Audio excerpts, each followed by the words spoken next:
All right, well, it is 1 p.m. We've got 9 people here on the call. There may be some others joining us, but we've got a lot to move through today. So I want to go ahead and get started. Again, I thank you for being here. I know it's a beautiful summer afternoon, quite steamy. I typically put my dog out onto the back patio during calls so that we're not interrupted by her barking, should she bark. But I do have her indoors today, so I just wanted to give you a heads up should she start to bark. You may hear her in the background. But that's actually a good exercise for us, because whenever we have noise or distraction in the background, we can bring our mindfulness to that and just sort of allow it in.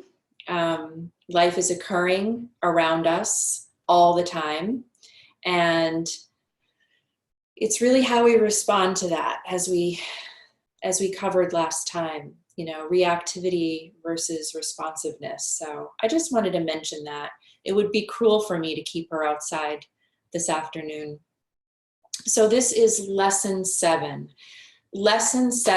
of your 8 mindfulness meditation lessons. It's so incredible to believe that we have been on this journey now for 14 weeks. Lesson 8, which occurs in 2 weeks, will bring all of this together, focusing on what we call mindfulness of the mind.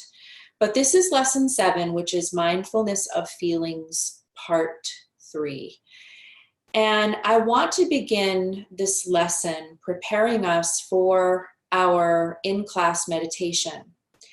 And during our meditation, we are going to actually use the lotus flower, and I hope that you can see this. We're going to use the lotus flower as our anchor. But before we do that, I want to tell you the story of the lotus flower. So the lotus flower is known as an aquatic perennial. It actually lives in and on water. It's actually quite rare to see the lotus flower in the United States. There are some places where you can see these live, but pretty rare. Mostly we see these in Eastern cultures. So here's the story behind the lotus flower. The lotus flower is meaningful because it teaches us a lot about resilience and endurance. And it teaches us a lot about how we can transform our relationship to suffering. So the way that the lotus flower grows is that it is deeply rooted in and nourished by thick mud in ponds. So out of this really thick, dirty, murky, mucky mud arises this beauty. And when you see the lotus, you will see it floating on top of the water. You really don't even have a sense that it's got these roots, but it actually has really thick, strong roots that are rooted into that mud. And so the birth of the lotus flower is contingent upon the fact that it lives and is nourished and nurtured by this mud. The other interesting thing about the lotus flower is that in the evenings, at dusk, as dusk and night sort of begin to merge, the petals of the lotus flower begin to close.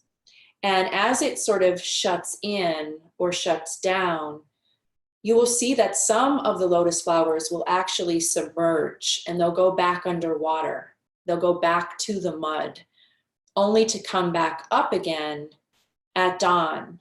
So sort of drawn up from the mud with the light of the day. But when they come back up from the mud, and this is the really incredible thing about the lotus flower, when they come back up, you don't have any indication whatsoever that they've just been in the mud. The petals of the lotus flower always appear completely free of mud. In fact, the petals are kind of thick and waxy. Now, how this happens, we don't know. But what we do know is that the beauty of the lotus arises from the mud and the muck, The resilience of the lotus flower is rooted in this idea that it keeps submerging and coming back, submerging and coming back. So in a lot of Eastern traditions, especially Buddhism and Hinduism, the lotus flower is a symbol of rebirth and regeneration, and the kind of rebirth that we can even have in this lifetime when we choose to live differently, when we choose to make different decisions, when we make the choice to change our lives. The endurance of the lotus flower is this. The seeds of the lotus flower can last hundreds of years without any sort of attention and any sort of moisture or water. And when planted, they will germinate and they will bloom. So there is this incredible will to live in the lotus flower. There's an incredible will to live. So the lotus has a lot to teach us about our lives. And this is the lesson. And again, in many Eastern traditions, especially Hinduism and Buddhism, the lotus is a highly revered flower for all of the reasons I just mentioned. This notion of rebirth and renewal, the notion of resilience and endurance, and the transformation of our suffering. And here's the message of the lotus. Out of the mud and the muck of our own lived experience, and we've all been there. We've been in the thick of it. We've been in the trenches. We've been in the mud and the muck of human experience. Out of all of that, and from that, arises the beauty of our own lives and the beauty of who we are as human beings. And by beauty, I don't necessarily mean physical beauty. By beauty, I mean the beauty of your own humanity, the beauty of your authenticity, the beauty of your humility, the beauty of your rawness and your realness, the beauty that arises each time you move through something that's really, really difficult. Can you, for example, derive the lessons and the gifts from experiences that caused you a great deal of suffering? Here's what we know as sort of a truth about our lives, and that is that pain is inevitable. Physical pain, emotional pain, relational pain is part of the human condition. It is something that we will feel. It is something that we will face. So pain is a given. Suffering, however, is something that we can alter our relationship to. So when I'm in the mud and the muck and the thick of my own lived experience, and it's really, really difficult, an image of the lotus is really meaningful for me. One of my favorite Buddhist teachers, who is well known throughout the world, is a Vietnamese monk named Thich Nhat Hanh. His teachings are beautiful. And he coined a phrase, and the phrase that he coined is, no mud, no lotus. Very simple. No mud, no lotus. In other words, without the mud and the muck of human experience, we would not arrive to our beauty. Without the mud and the muck of human experience, we would not get to experience our lives as the beautiful fragility and tenderness and resilience and gem-like quality of the lotus flower. And so in today's meditation, we're going to use an image of the lotus as our anchor, right? All these weeks we've been talking about all these different anchors you can call upon. The breath can be your anchor. You know, your heart, your feet can be your anchor. But so can an image. And if you're drawn to the story of the lotus flower as a symbol, a symbolic of your own beauty and the beauty of your life, you can Google the lotus flower and you can print off a copy of your own lotus flower and put it somewhere where you'll see it often. You can find these on note cards. As I've been teaching this particular lesson to other people in your organization over the course of the last 2 weeks, I can't tell you how many people have written into me on the chat and have told me that they actually have the lotus as a tattoo on their bodies. And you'll see that quite often as a reminder, you know, that my beauty as a person is rooted in that mud and muck and really, you know, the difficulty of trudging through certain experiences only to have this blossom on the other side of it. So in February, I guess it was late February, I went to visit a very dear friend of mine, a woman in her mid-40s in hospice, and she was in the last days of her life. And she was battling metastatic breast cancer. She just had a really incredible story, and she is a beautiful manifestation of the deeper meaning of the lotus flower. But about 10 years ago, she had come to me when she first was diagnosed with breast cancer, and she said, Christine, I'm going to be going through radiation, chemotherapy, all of these different medical procedures to help me beat this, to fight this cancer. But I also would like some spiritual, meditative, even yogic practices to also support me along my journey. Can you help me with that?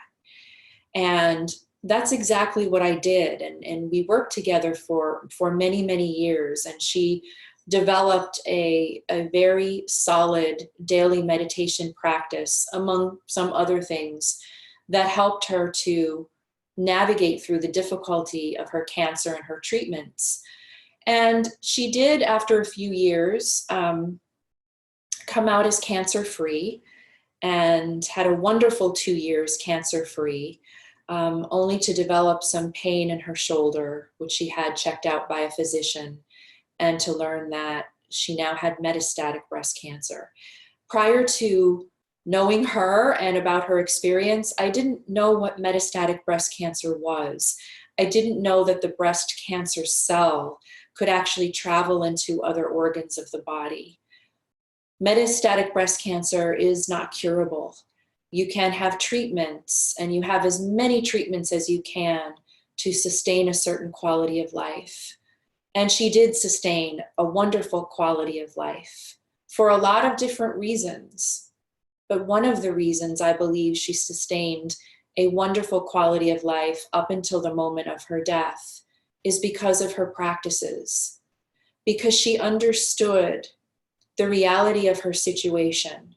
She realized with keen awareness what she was facing and what she was grappling with. She realized with keen awareness that she had 2 teenage daughters and that she needed to do whatever she needed to do in order to love them and support them and to be a phenomenal role model to them as to how to navigate a difficult situation. But this idea of no mud, no lotus was an anchor for her. In some of her most difficult times, she would say, toss her hands up in the air, no mud, no lotus. You know, my beauty as a human being is directly linked to this great difficulty called cancer. That's the mud and muck of my experience that I'm going through. And what am I going to make it mean? How am I going to make it meaningful? And part of the way that she made the experience meaningful was that as a young mother, she became a spokesperson in educating about metastatic breast cancer. She took every opportunity possible to spread the word about metastatic breast cancer, which is a cancer that is very poorly funded in terms of research dollars. And that was part of the way that she made the experience that was sort of her lotus, the beauty of her life, rooted in the mud and muck of her personal experience, was how she came forth as an educator. And I have to share with you, and there's a reason I'm sharing this with you, because it directly links to the image of the lotus. The last day that I saw her when I visited her in hospice was her last day of lucidity and consciousness. And she was absolutely radiant. She was physically beautiful. There was a brightness and a radiance in her eyes that I had never seen before. And we talked and we laughed. And one of the last things that she said to me was, Christine, no mud, no lotus. No mud, no lotus. And such was the beauty of her life, just like the lotus. And your life is no different. This is how the lotus and the story of the lotus helps us to transform our relationship to suffering. Pain is inevitable. We deal with all kinds of pain. Our suffering, we can have a different kind of relationship to it, especially when we ask ourselves, what does it mean? What beauty will arise up and out of it?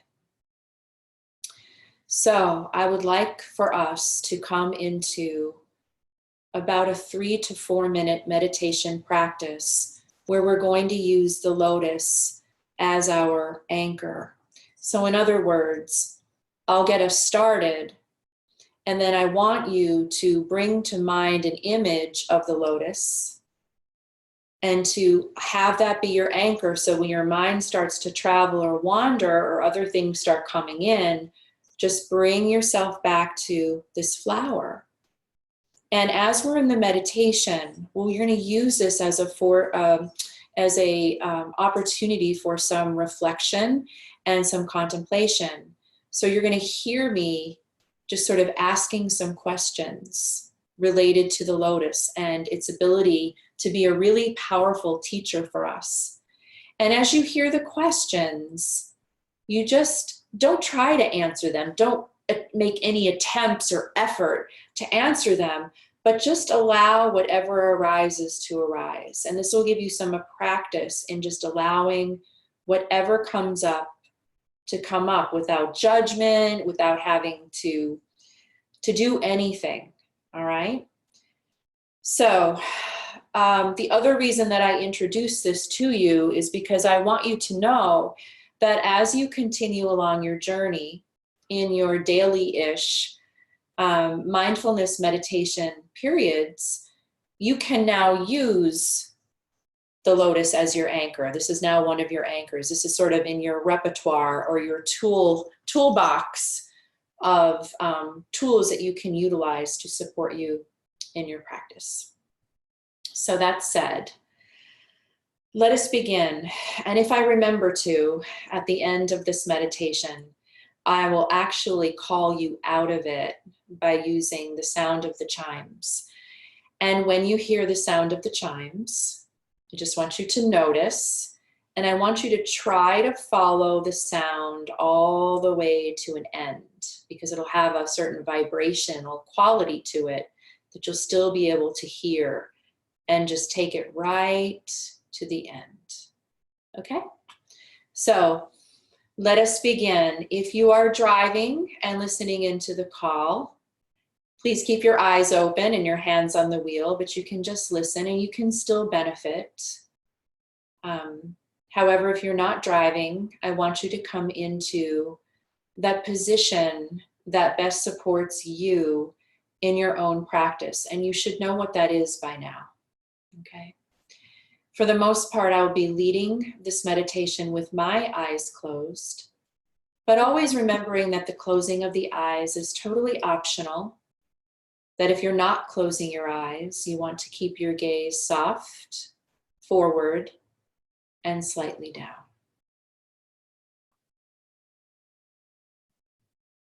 So we're going to begin by taking all of the awareness right into the body.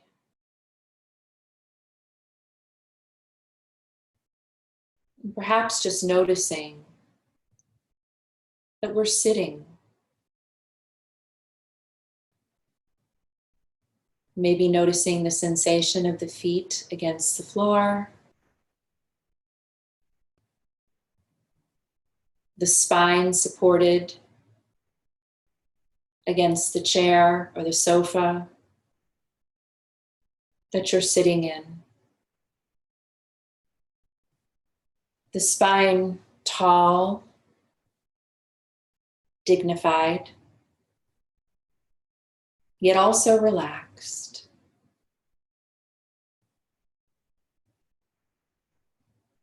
The shoulders down and back, creating that spaciousness in the heart and the chest, creating room for the breath.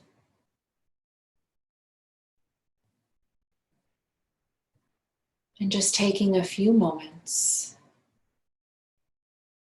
to focus on the breath.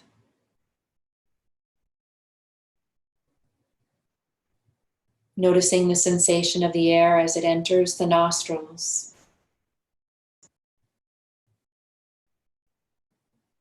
And today we allow the exhalation to be slightly longer than the inhale.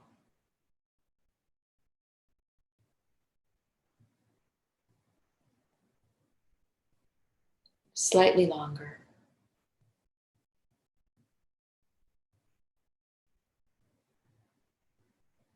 A little bit longer.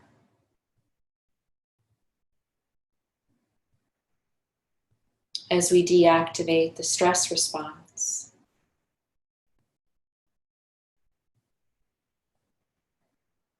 And we invite the mind to quiet down.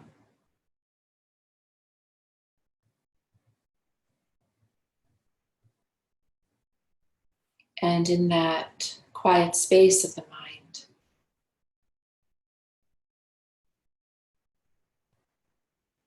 we bring to mind an image of the lotus, floating serenely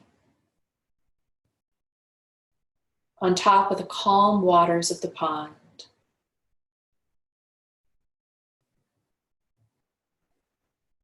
Knowing that it's fully supported and nourished by its roots, which live deep in the mud.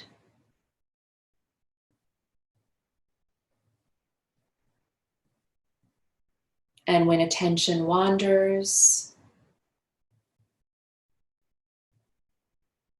we just guide it back gently to the image of the lotus.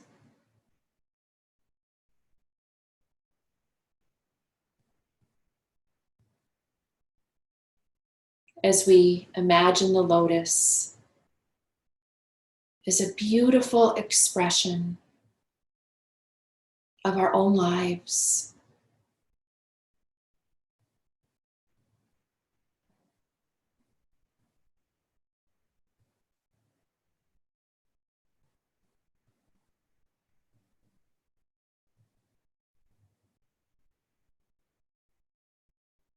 And as you focus on the lotus, can you see the gifts and the lessons that were birthed because of your suffering?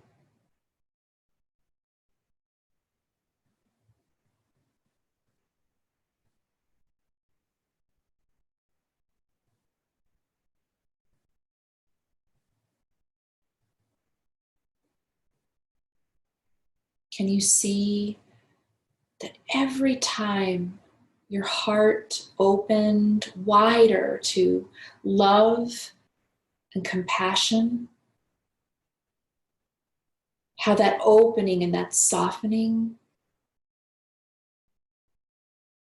might have been linked to those times when the heart felt like it was breaking.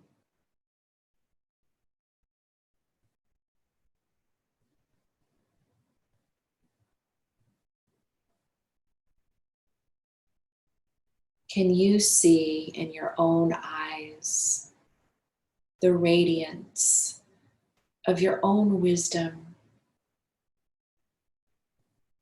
and how the best wisdom is born through difficulties?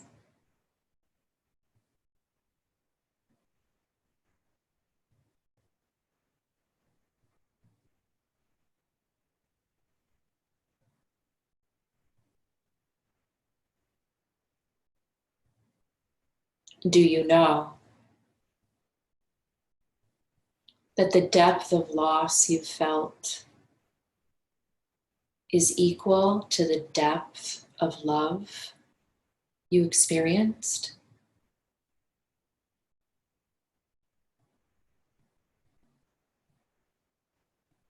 Can you see within the context of your own life that without the mud, there can be no lotus?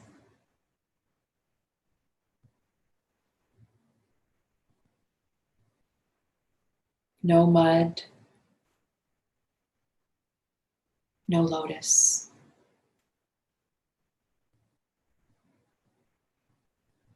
No mud, no lotus.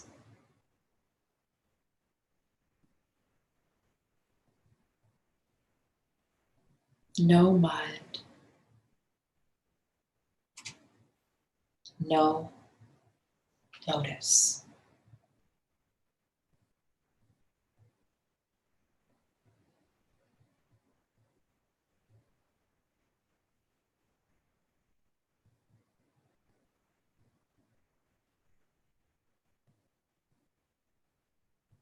The lotus is known as the many-petaled jewel of all flowers, rare and beautiful like your own life. Rare and beautiful because of the mud and the muck of your own life.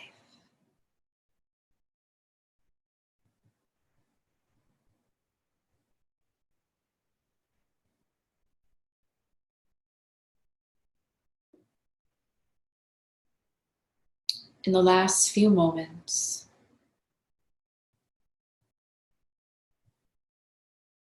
continue to anchor your awareness to the image of the lotus as an expression of your life.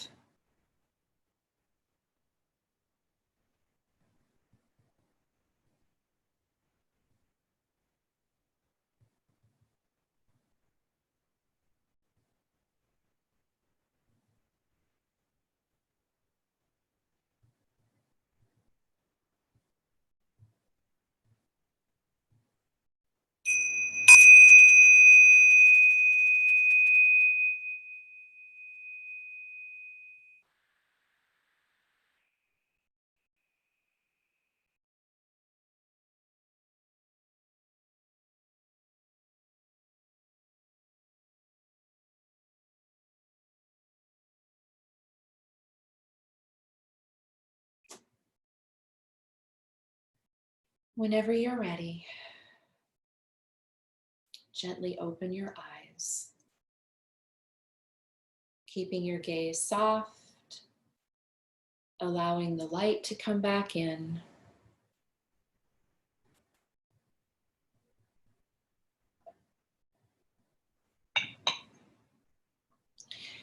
In some of the most difficult periods of my life, no mud, no lotus, no mud, no lotus, no mud, no lotus became like a mantra that I would just chant when things were really difficult.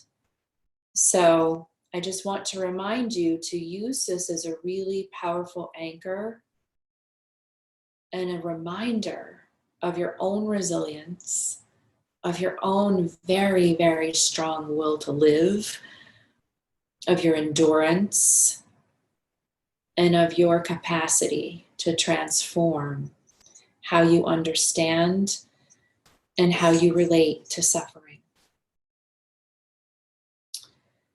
So, connected to no mud, no lotus, and connected to mindfulness of feelings is the notion of empathy. Empathy, defined in its truest and purest way, is the capacity to sit beside another person in his or her suffering. Now, you'll notice that I'm very, very careful about my wording here. Empathy is the capacity to sit beside or to be with another person in his or her suffering. What I did not say is that empathy is the capacity to diminish another person's suffering, to fix their suffering, to take away their suffering, to try to resolve their suffering, and to try to talk them out of their suffering. That is not empathy. Empathy, although if you were to do just sort of an informal survey and run around and ask a bunch of people if they're empathetic, most people will say, absolutely, I'm empathetic. And after today's lesson, when you really understand what empathy is, you'll realize that very few people, including ourselves, actually are empathetic. And I'm going to tell you why in a moment. That's nothing to feel upset or ashamed about. It's just really difficult. And it's really, really rare. But when someone is empathetic toward us, we really notice it because it feels very different from sympathy. It even feels different from compassion. It feels different from care, although it is a form of, there's an element of compassion in empathy. There's an element of love for certain in empathy. But true empathy is that willingness to sit with or to sit beside or to be with another person in their suffering without trying to make it anything other than what it actually is. And that's the important part. And that's how it relates to mindfulness. Because again, in almost every session, we want to emphasize really simply, what is mindfulness? Mindfulness is moment-to-moment awareness. Moment-to-moment awareness. Being present to that without it not having to be anything other than it actually is, without trying to change it, make it go away, diminish it, resist it, deny it. It's awareness of what is. So empathy is the same way, except we're extending that in the direction of another person who is suffering. And the reason that it's really rare is because as human beings, we come onto the planet upon birth with a lot of things that are hardwired into us, but two of the things that are hardwired into us as people, as living beings, is one, our capacity to survive. We have an instinctual, innate capacity and desire to do whatever we need to do to survive, and we are thankful for that. Right? We're thankful for that reptilian brain that gets us prepared to fight when we need to run, flee when we need to freeze when we need to, so that we stay safe. That's built in to our hardwiring.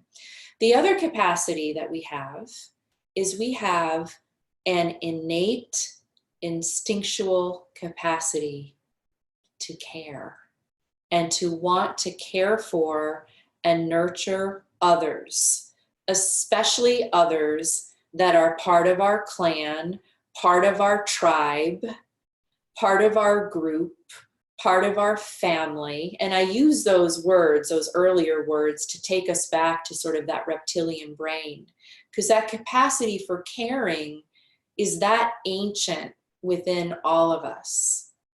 So it's really difficult when someone we love is suffering for us not to try to make the suffering go away, for us to not try to fix it, to resolve it. Diminish it is really important. There's this tendency when someone we love is suffering to try to diminish their pain by saying things like, oh, you shouldn't feel that way. Or don't worry, you're not going to feel that way for very long. Or when someone is experiencing, for example, the death of a loved one, we say all kinds of things that are non-empathetic. We think they're helpful, but to the person hearing them, they're often not helpful. When we say things like, oh, thank goodness he or she has gone to a better place. That's not empathetic. Or thank goodness he or she passed away very quickly and didn't suffer. That's not empathetic, especially for someone who's suffering very, very deeply. You've probably had experiences in your own life where you were really suffering, and you talk about your suffering to someone in your life, and before you know it, he or she is trying to fix it, resolve it, to make it go away, when all you really need is another human being to just sit there with you in it, because more often than not, words cannot adequately address the other person's suffering. Sometimes the best thing we can say, and this is empathy, the best thing we can say is, I have no words. I just want you to know that I do not have any words for what you're going through. Or, I can see that you're suffering. I can see the degree of your suffering, and it's got to be really, really hard. Or, as my favorite scholar and researcher of suffering, Dr. Brené Brown says, sometimes the best thing you can say is, this utterly, completely sucks. Now, in saying this must be really hard, I have no words, this sucks, in none of those statements am I trying to fix, resolve, diminish, or take away the suffering of another person. I am acknowledging it. And I'm saying, I'm sitting with you right here beside you, and I see your discomfort and your fear and your pain. And it makes me really uncomfortable too, to see all of that. And maybe in sitting next to you and being with you and all of that, it might be really uncomfortable for me because I love you.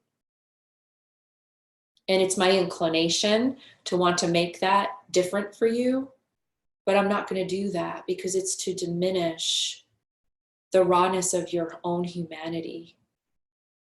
And it's uncomfortable for me because to really be empathetic with you, I might have to feel something within myself that I don't want to feel. So Dr. Brené Brown, who studies empathy and vulnerability, tells us that empathy is always the vulnerable choice that we make. It's always the vulnerable choice. And what she means by that is, if I choose in a moment of another person's suffering, if I choose to be empathetic, I am also choosing vulnerability.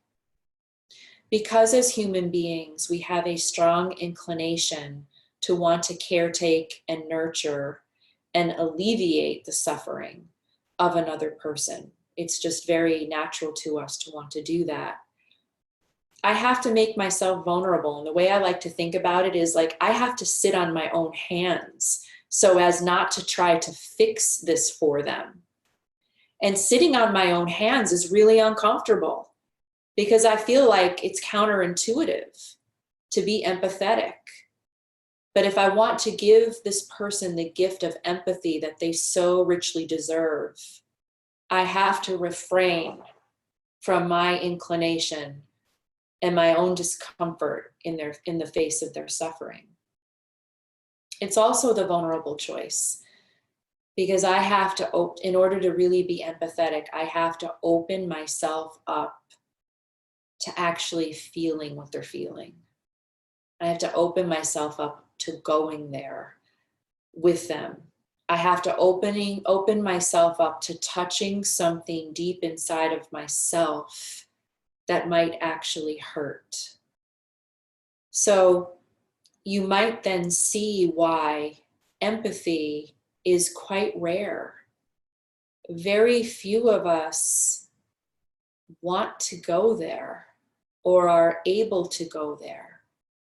So why does this matter in training on mindfulness meditation? It matters because as you continue to evolve and advance your own practice, you are going to come to understand and experience these moments where you're no longer afraid to sit with someone in the mud and the muck of their experience. That you're no longer afraid, running away from, trying to talk them out of, or trying to talk yourself out of your own pain and suffering. That you're actually making room for it to be there. This really relates well to the story that I opened up with when I spoke about my friend Lisa and the experience of visiting someone when you know and they know that they only have a couple of days of life left. She was lucid, she was conversational. So here I am, and I arrive, and I'm here with my friend that I've known for most of my life, part of me thinking, this is such a strange experience. What can I possibly say here? How do we communicate in a moment like this? I certainly am not going to go in there with statements like, this isn't happening, let's pray a little bit more so that you live longer. I mean, we knew we were in perfect and complete acknowledgement of what was happening. And so in situations like that, there was only one thing that I could do, and that was to be with her, to sit with her, to crawl up on the bed with her and hold her hand. And we laughed a little bit and we cried a little bit, but we were not running away from what was, from the truth of what the situation was. And when you can be in a moment like that's empathy. I didn't need to say anything. I didn't need to say anything, but I had to that was a vulnerable choice. I could have chosen not to visit. I could have gone in there and said all kinds of things to try to pretend like what was happening wasn't happening. So you see, that's not mindfulness. A mindful approach to a really difficult situation like being with someone at end of life is being with someone at the end of life, just being there. I can't tell you what a relief it is for someone at end of life to have that kind of empathy, because they understand then, you know what? I don't have to sit here and make you feel better about the fact that I'm dying and make you feel better about what's happening. So the ability to be with another in his or her suffering without making it any different than what it actually is, the ability to be with someone in the mud and muck of their own experience and acknowledge their beauty, that's empathy. And it requires total presence total mindfulness.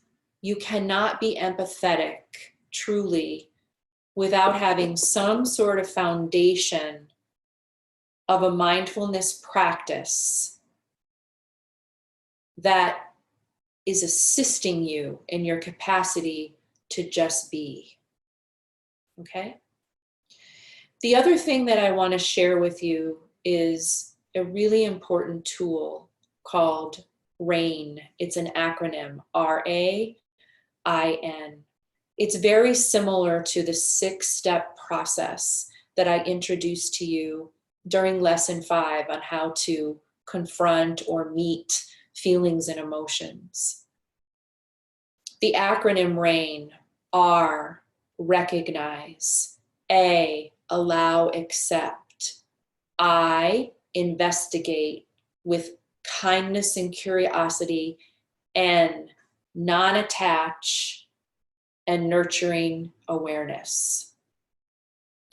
R, I recognize what's happening here. I'm not delusional about it. I'm not running away from it. I'm not resisting it. I'm not allowing it to overwhelm me. I'll use the example of this story. Driving up to the hospice, full recognition of what I'm walking into. Full recognition. I recognize my heart hurts. I'm already starting the grieving process. And I recognize all that is happening. I'm a human being, but I'm not attempting to change it. A, allow and accept that to be there. I allow that I'm feeling a little bit sick to my stomach. I allow that I'm kind of feeling shortness of breath. I allow that my heart physically hurts. A, I accept. This is grieving. This is loss. This is end of life, and this is what it feels like. That's A. I, that allows me to create space for it. Okay, it can be here. And I know it's not going to be here forever, but this is what's here right now. I investigate that with curiosity and kindness. Wow, how interesting is the human experience? Here is this moment where I really understand people I love will die. Everything changes. Nothing is permanent, and therefore everything is precious. This is what grief, this is what pre-loss feels like. This is fascinating. This is interesting. I have a curiosity about it, and that creates a little bit of distance between me and it, so I'm not completely overwhelmed by the grieving. I recognize, I create space for it by allowing it. I investigate it. An investigator, right? Think about an investigator that's on a case. An investigator always has a little bit of space between him or herself and what he or she is investigating. And they have questions about it. And there's a curiosity about what's going on here. N, non-attachment. I'm not attaching to that. I'm not allowing it to become me, and I'm not going to become it. I know what's happening. That's mindfulness. I'm aware. I allow and I accept. I might not like it. Might be uncomfortable with it. I investigate it. Here I am in the mud and the muck of real lived experience. People die. And N. I'm not attaching to any of this because I'm going to be here. And I'm going to hold this experience with nurturing awareness. I'm going to hold the experience of this loss, this thing we call dying, with great tenderness and kindness. That's RAIN. It's a beautiful tool to use whenever we are facing something difficult, something big, whether it's related to anger or fear or loss. Applying rain whenever you feel the need to be less judgmental and harsh on yourself is also a beautiful tool. In your support email for today's lesson, you will find a link to one of my favorite meditation teachers, Tara Brach, who will guide you through a meditation using rain. So sometimes when I'm really struggling with something difficult, I will use that meditation, and she walks me through RAIN so that I can come out of that meditation not completely ensnarled by or held captive by the situation, the thought of the person, my own feelings about what's going on. But I encourage you, in today's lesson, you learned about the lotus. That can be an anchor, a point of meditation, the beauty of my own life, linked to the mud and muck of experience. You can also use the rain meditation. Use that link often. Don't lose that link. Keep it somewhere where you'll always have access to it. It's an incredibly powerful tool.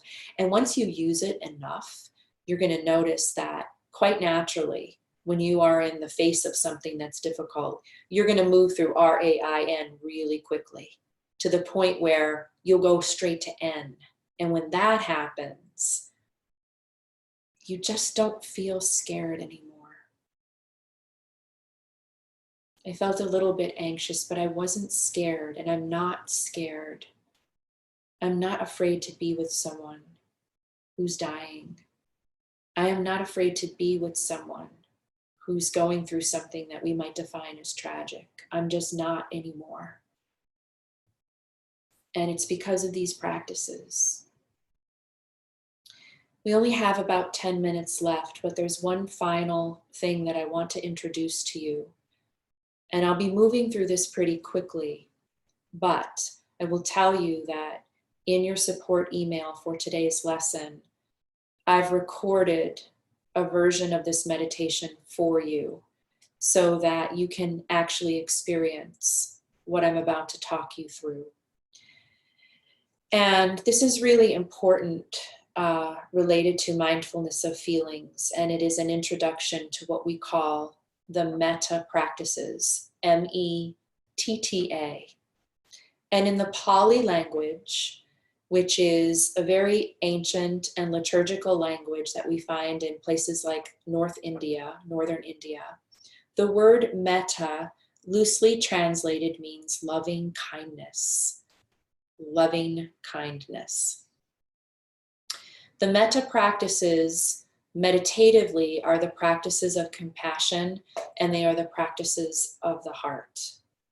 So in its traditional expression, the metta practices usually involve 5 different phrases that convey the energy and the good wishes of loving kindness. And we direct those energies towards someone we love. We direct those energies toward an acquaintance, someone that we feel sort of neutral about. We direct those phrases then to someone with whom we have difficulty. We direct those phrases then to the planet as a whole. But we usually start by directing the phrases of loving kindness first toward ourselves. And believe it or not, many people assume, oh, in a metta practice, it's going to be really hard for me to direct the energy of loving kindness towards someone I have difficulty with, only to discover that the difficult part of the meditation was directing those energies toward the self. So I want to share with you very quickly what my phrases are. These are my phrases because in my life at this time, this is what's really important for me. These are the things I wish for myself that are loving and kind. And these are the phrases that I wish for all of you, for everyone, all living beings right now. It's important to know that my loving kindness phrases, my meta phrases, were not these 5 years ago. There was something else. So as you're listening, I want you to ask yourself, this is really important. What matters to me right now? If I could wish upon myself something that was loving and kind, what would it be? What matters to me right now in my current life? And what matters to me in terms of what I wish for others and what I wish for the planet? So here are my loving kindness phrases because of where I'm at in my life right now. May I be safe. May I be happy. May I be well. May I know the experience of peace and grace and ease. And may I awaken to the light of my true being. These things are really important to me right now in my life. I want to feel safe. I want to feel happy and well. I want to know as often as possible the experience of peace and ease and grace. And I want to stay awake. I want to wake up to the light of my own true being. You might think, what the heck does that mean, right? And what that means for me is when I strip it all away, my name, my body, my role, my degrees, my accomplishments, my relationships, when I strip it all away, what is left is my true being, what we might call the soul or the heart or my essence. You know, when the body dies, you know, when my friend Lisa dies at the end of February, her body dies. The essence of who she is lives on. We can all feel that. That doesn't go away. So that's what I mean. May we all wake up to an understanding of who we really are. Those are the things that matter to me. Your phrases might be very different. But if I were to move through the meditation, I would come into my meditative position, getting quiet, anchoring through the breath or through my feet, whatever it is. And then I would begin. I begin with me, right? May I be safe, all of those things. And then I would bring to mind an image of someone that's really, really easy for me to love. It may even be your pet. Just so easy for you to love. You just can direct the energies to this person, to this living being, no problem. May you be safe. May you be happy. May you be well. May you know the experience of peace and ease and grace, and may you awaken to the light of your being. And then we bring into mind an acquaintance, someone we don't know that well. We go through the phrases. Then we bring to mind someone with whom we've had great difficulty. Maybe someone it's hard to forgive, someone who has hurt us, injured us in some way, someone who really makes us angry. And we direct the energies of loving kindness. We use our phrases in their direction. And we just let whatever arises, arise. And then finally, we call to mind an image of this planet. And we direct the energies. May all living beings be safe. May all living beings be happy, well. May all living beings know the experience of peace and ease and grace. May all living beings awaken to their light of their own true being. That's metta. Maybe you come up with 2 phrases. Maybe they don't even come up for you as phrases, but as words. Maybe you just make a list of 3 to 5 words that you wish for yourself, that you wish for others, and then you guide yourself through that 5-step process of metta, loving kindness. Why do we do it? Initially, it can feel really contrived and really strange and really goofy. But if you stay with it, you will notice that your capacity for compassion strengthens, heightens exponentially. Your capacity for compassion toward yourself deepens and expands. And you begin to move through this world in a way that is highly mindful. And you begin to become a living expression of loving kindness, so that it's not just a practice that you have as you're seated in meditation, but it becomes a way of being. So that when you're out in the world and you encounter a stranger or you encounter someone that you love, they feel that from you. They feel the energies of love and kindness, and they're able to take a break in that. They're able to take sanctuary in that. They're able to find peace in that. And when you begin to become a living, walking, talking expression of loving kindness, you become a very powerful agent of healing and change on this planet. Okay? So I'm sorry that I didn't get to actually guide you through that practice because we are out of time. But please know, again, in that support email, there is a link to a guided meditation that I recorded where I take you through the practice. But what I really want you to know, and I want you to do, or I invite you to do, is to come up with your own phrases. You can use mine, absolutely, but come up with your own phrases that relate to what really matters to you right now in terms of how you would express love and kindness toward yourself and towards others. Okay? So thank you for being here with me today. I'll stay on for about another 5 minutes if any of you have questions. Also, were there any other bees that entered into the call? I took the names of the bees at the beginning of the call. Please pipe in if so. If not, I'm going to go ahead and pull right now.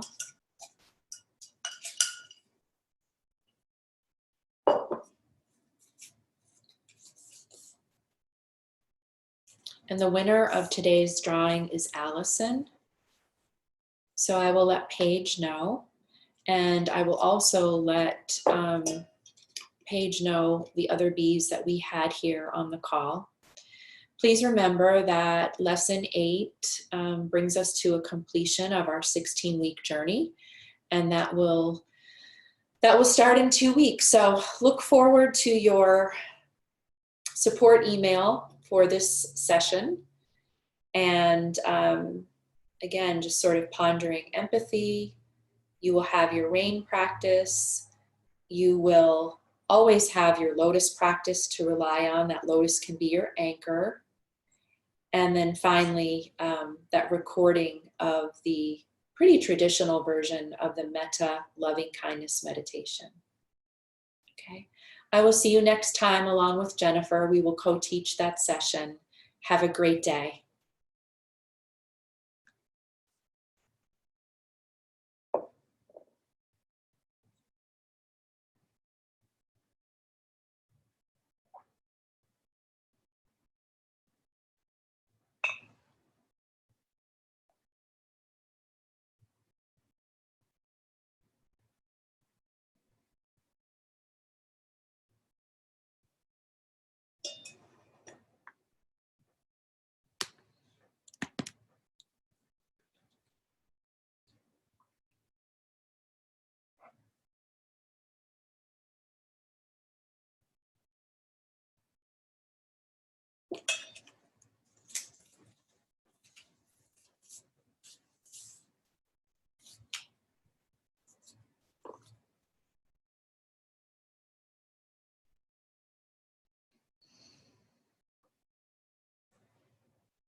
All right, everyone, I'm going to end the call. Again, I'll see you in 2 weeks.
All right, I'll see everybody next time.